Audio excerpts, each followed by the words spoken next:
Oração, recorda. Oi. O verso da folha, então, ele pode ser utilizado se no seu termo de abertura você informar que é possível, né? Se você consignar essa possibilidade no seu termo de abertura. Então, vamos lá. Nós vimos aqui, vou aproveitar para tirar uma foto.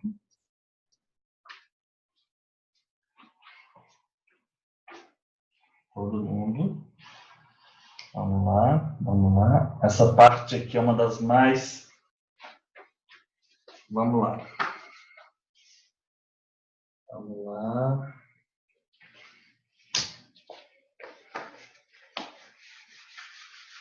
Nós vimos, então, as regras específicas. Agora nós vamos ter o seguinte.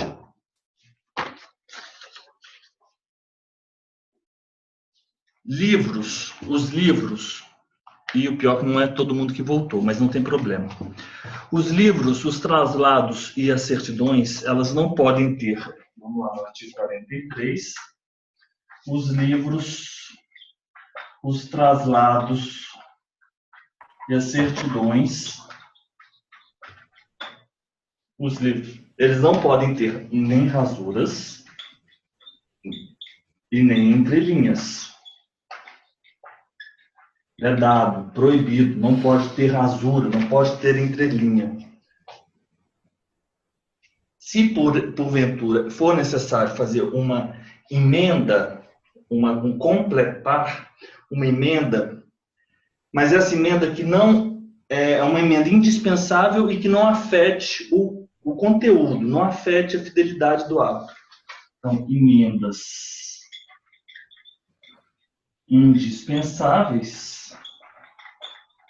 Você fará as emendas indispensáveis, regra geral, você também não pode ter as emendas, mas se for inevitável, fazer inevitável não é indispensável, é inevitável. Inevitável. Se a emenda for inevitável, elas devem ser ressalvadas. Ressalvadas. Vamos lá. Cometeu algum engano? Então você vai usar a palavra digo. Engano. Digo. Caso tenha havido uma rasura, uma entrelinha ou uma emenda, caso tenha havido, você vai ressalvar ao final. Ressalva ao final. Antes da subscrição. Então, vocês vão ressalvar ao final, antes da subscrição. Os livros, os traslados e as certidões, eles não podem ter rasuras, entrelinhas, nem entrelinhas. É vedado. Isso aqui diz o artigo 43.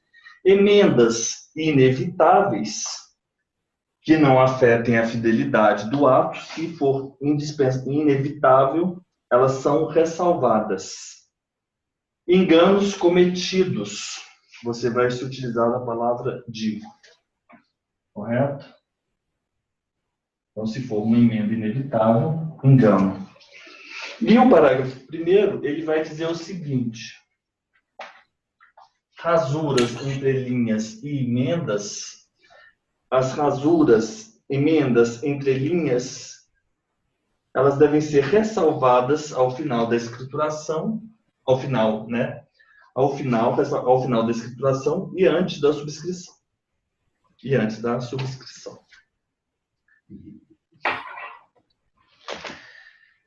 Se esse parágrafo terceiro aqui, ele é bem importante.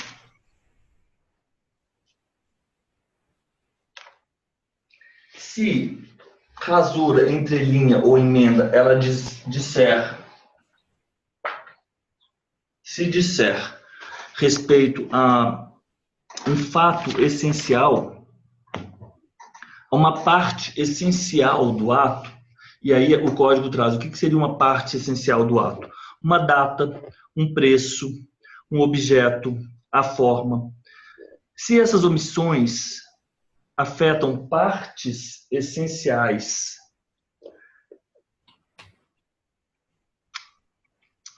elas não poderão ser suprimidas.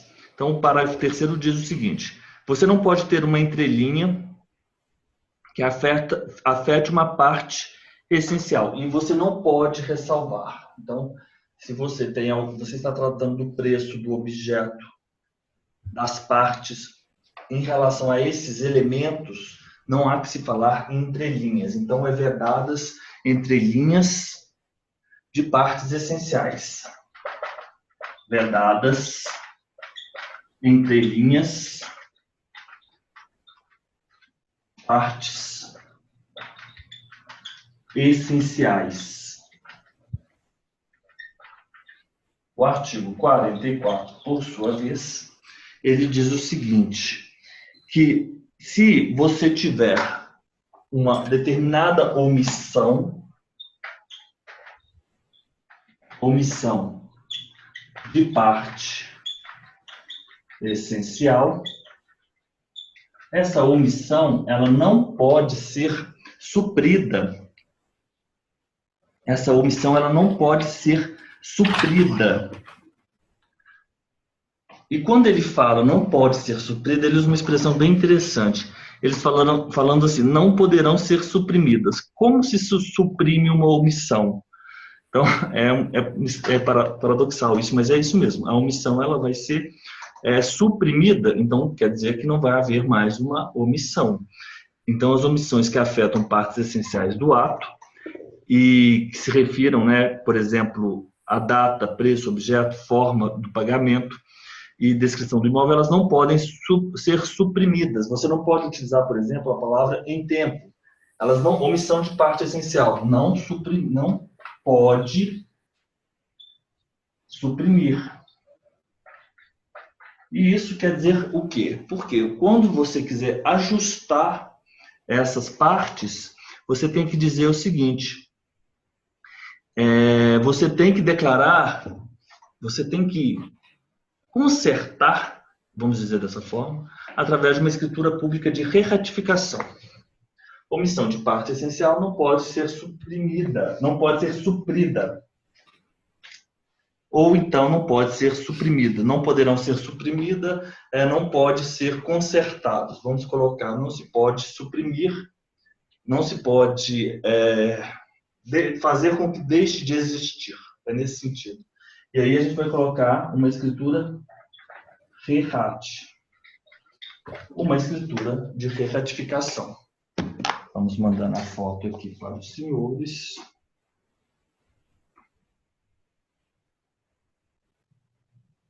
Escritura de re-ratificação.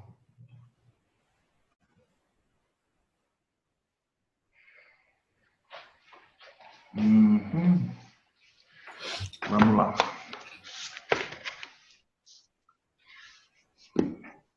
Estamos já terminando, calma.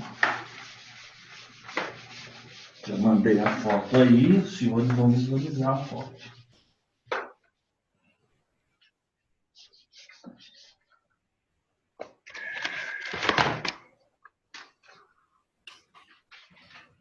Se eu praticar um erro material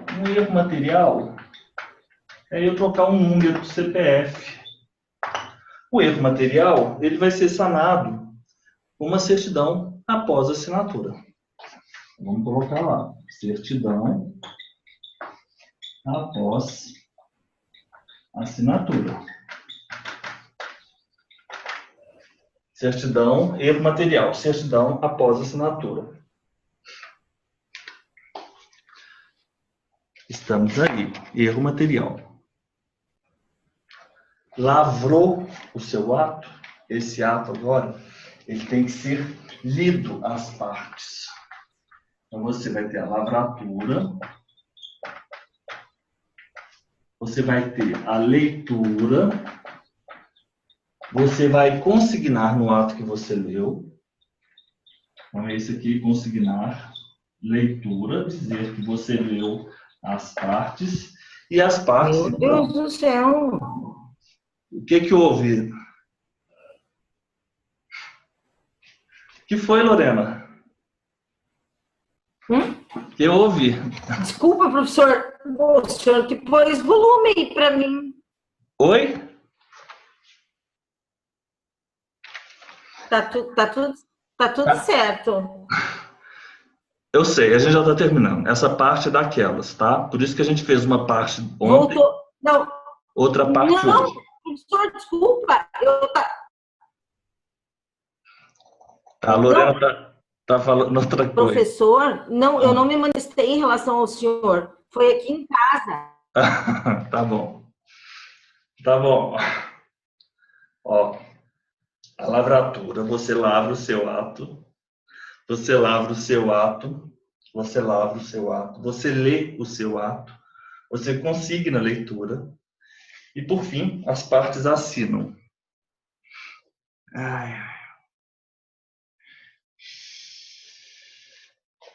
Esse é o artigo 46, partes assinam.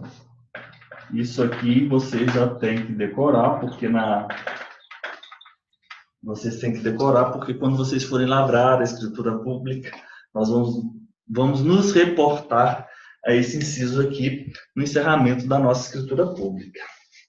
Então, antes das assinaturas, né? Antes das assinaturas, os assentos serão lidos, então você vai fazer a leitura e fará menção da leitura. Você não pode assinar assinatura em livros. Vedado. Assinatura de livros em branco. Isso não pode. Vedado. Na assinatura. Não se permite a assinatura dos livros em branco. Não se permite. Nem total ou parcialmente. Ou em confiança. Em confiança é um livro em confiança, que vai ser escriturado no futuro e é definido, é combinado que aquele livro vai ser escriturado. Então, a assinatura anterior a uma suposta futura escrituração. Então, vamos lá. 48. Escrituras e termos sempre. Escrituras e termos. Aqui a gente está muito tratando tanto do tabelionato de notas como do registro de imóveis. As escrituras e os termos, as escrituras e os termos, sempre qualificação das partes. Qualificação partes. Escrituras e os termos, qualificação das partes. Vamos lá. Escrituras e termos, qualificação das partes.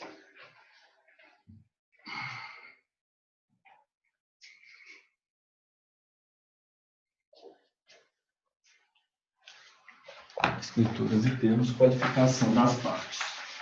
Vamos lá. Vamos fazer nosso estudo, nossa lei seca, qualificando as partes. Todas as partes. A pessoa, artigo 50, não saiba ler, escrever. Então, a pessoa não sabe ler e ela não sabe escrever. A pessoa que não sabe ler e não sabe escrever, ela apenas assina. Sabe apenas assinar. Então, quando ocorre essa circunstância, você tem que indicar essa circunstância deve ser consignada no seu termo. Circunstância consignada no termo. Circunstância consignada no termo. Se houver, esse aqui é o parágrafo único, um impossibilitado de assinar,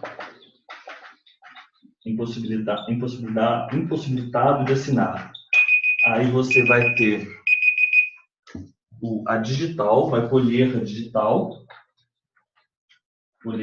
digital, e você vai informar a assinatura ao lado ou abaixo, em torno, escrito o nome do identificado. Escrever o nome. Então, se há impossibilidade de assinar, isso aí é imprescindível. Essas regras, elas são muito importantes. E essas regras, elas vão ser analisadas em uma eventual inspeção ou correção. Então, vocês têm que ficarão muito atentos quando na prática dos atos. E, por fim, o 51, essas aqui são regras, né? São regras, a seção 3, elas são regras específicas da escrituração geral. Vou colocar aqui 3, escrituração geral. Escrituração em geral. E apostilamento segue regras próprias. Apostilamento diz respeito ao reconhecimento de documentos e firmas para utilização no âmbito internacional. Apostilamento, então nós vamos regras próprias. São assim, vocês vão sempre, quando forem estudar, vocês vão estudar com as folhas de material de vocês. Deixa eu tirar a foto aqui.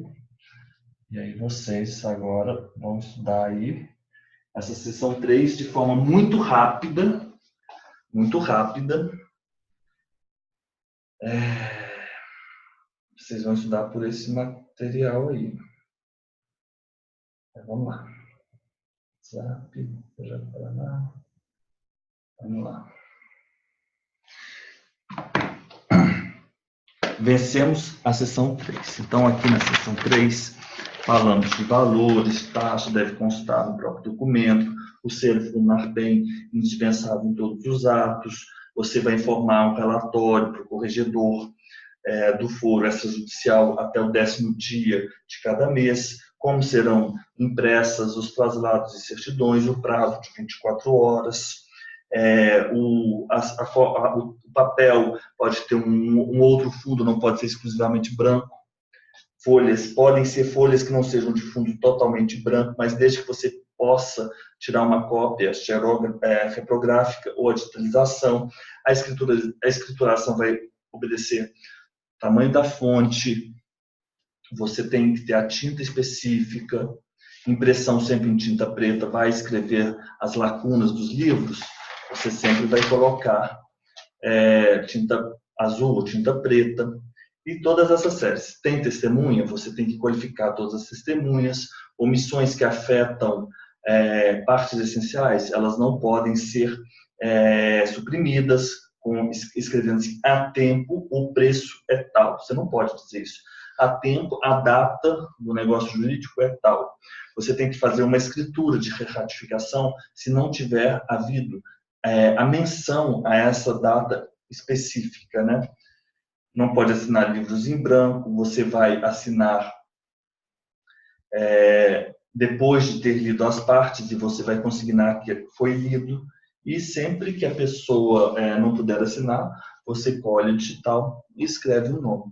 É isso basicamente que vocês têm que saber na seção 3. Agora, vamos falar nossa seção 6. Será que a gente já mandei isso para vocês? Vamos lá.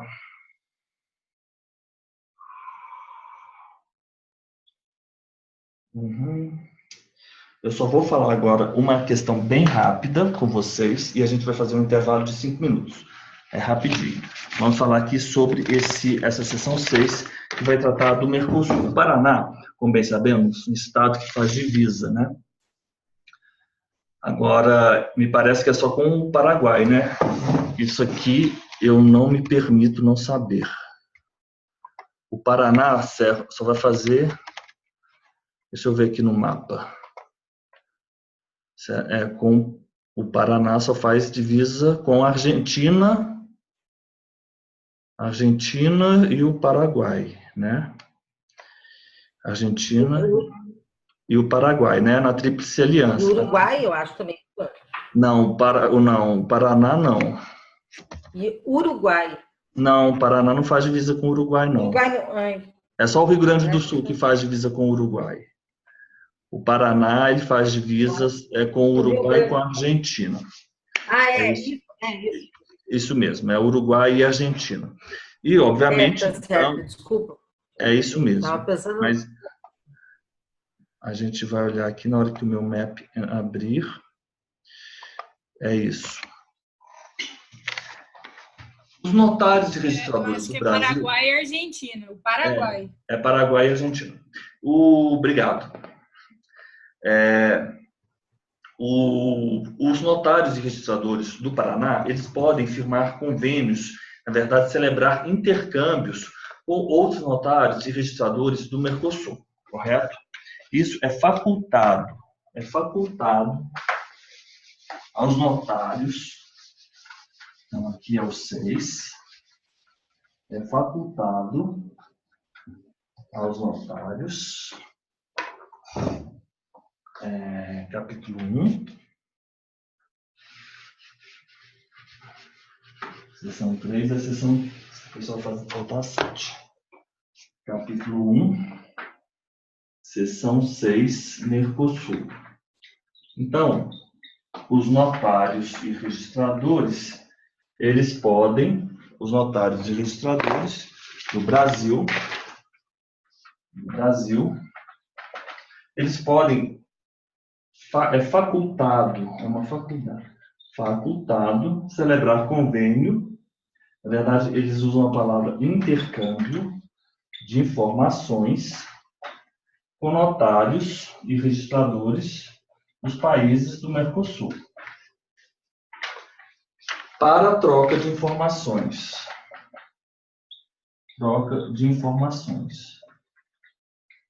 Esse intercâmbio, ele vai ser veiculado através de um instrumento. O nome que o nosso Código de Normas confere a esse instrumento é minuta de informações. Minuta de informações. E essa minuta, ela obedece a uma série de regras. A primeira dela é a redação, tanto em língua portuguesa e espanhola.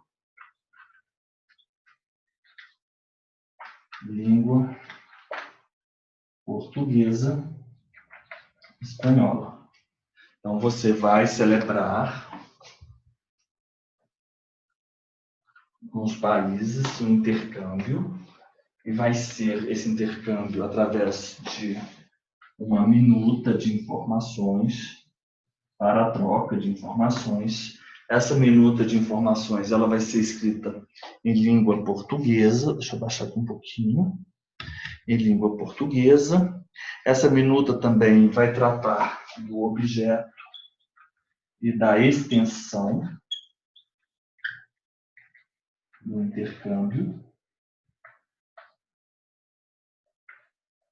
Do objeto e da extensão do intercâmbio.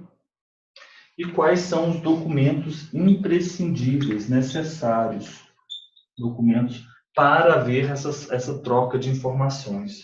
Quais são os documentos comprobatórios, os documentos comprobatórios do funcionamento dos serviços notariais e registrais do Mercosul. Documentos comprobatórios,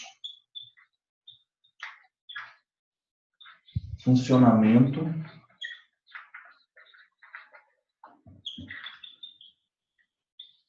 documentos comprobatórios do funcionamento dos serviços notariais e registrais do Mercosul.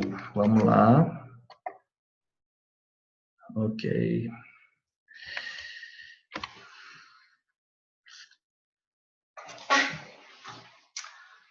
Firmou o convênio?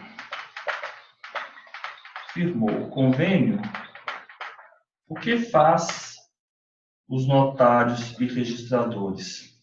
Quando eles firmarem um convênio, eles têm que promover 2 atos. Eles vão comunicar à Corregedoria Geral de Justiça e vai remeter os documentos, essa minuta de informações, enviar os documentos e vão enviar os documentos. Então, vamos lá, para nós termos em mente.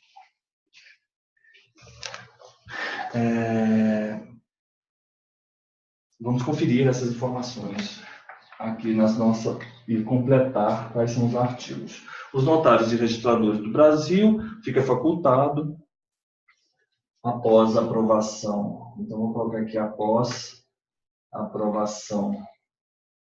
Então, a Corregedoria Geral de Justiça é após aprovação da CIA, vamos colocar assim, após aprovação da CIA, a celebração de intercâmbio entre notários e registradores do Brasil, vamos colocar Paraná, que é notários e registradores do Paraná, com outros do Mercosul para troca de informações. A minuta vai haver um intercâmbio, então aprovação, celebração de intercâmbio, facultado intercâmbio. Essa minuta de informações é redigida em língua portuguesa, ela deve ser acompanhada do documento comprobatório de funcionamento regular do outro cartório, esclarece o objeto e extensão. E o registrador firmou o convênio, o notário e o registrador, ele comunicar à corregedoria. Corregedoria é a CIA, então é CIA, né? Corregedoria. Corregedoria, e vai enviar os documentos à Corregedoria. Corregedoria Geral de Justiça. Compete à Corregedoria normas e fiscalizar, editar normas. Mas, enfim, nós já sabemos que compete. Vamos colocar aí. E a Corregedoria vai, vamos puxar 2 setas aqui, editar normas.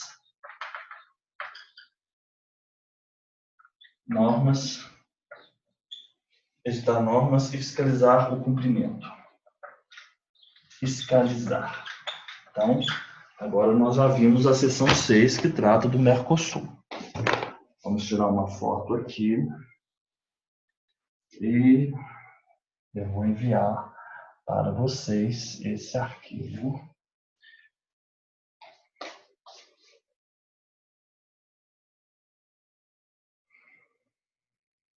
Ok. Vamos fazer um intervalo de 5 minutos. Vamos fazer um intervalo de 5 minutos e nós já voltamos. Então, eu vou sair aqui, dar um pause e a gente já volta daqui a pouco, tá bom? Eu vou fazer o seguinte, eu vou sair dessa gravação e vou mandar um link de novo para vocês. Porque essa gravação ela tem a duração de 50 minutos. Porque foi por isso que ela caiu da outra vez. Porque eu tenho que olhar por que está de 50 minutos, sendo que eu tenho um plano geral, mas provavelmente deve ter vencido o plano. Aqui no Zoom Meeting, você tem a opção de fazer o plano de 50 minutos, que é o gratuito, mas eu pago todo mês para não ter só 50 minutos. Mas eu vou desligar e já mando o link para vocês, tá bom?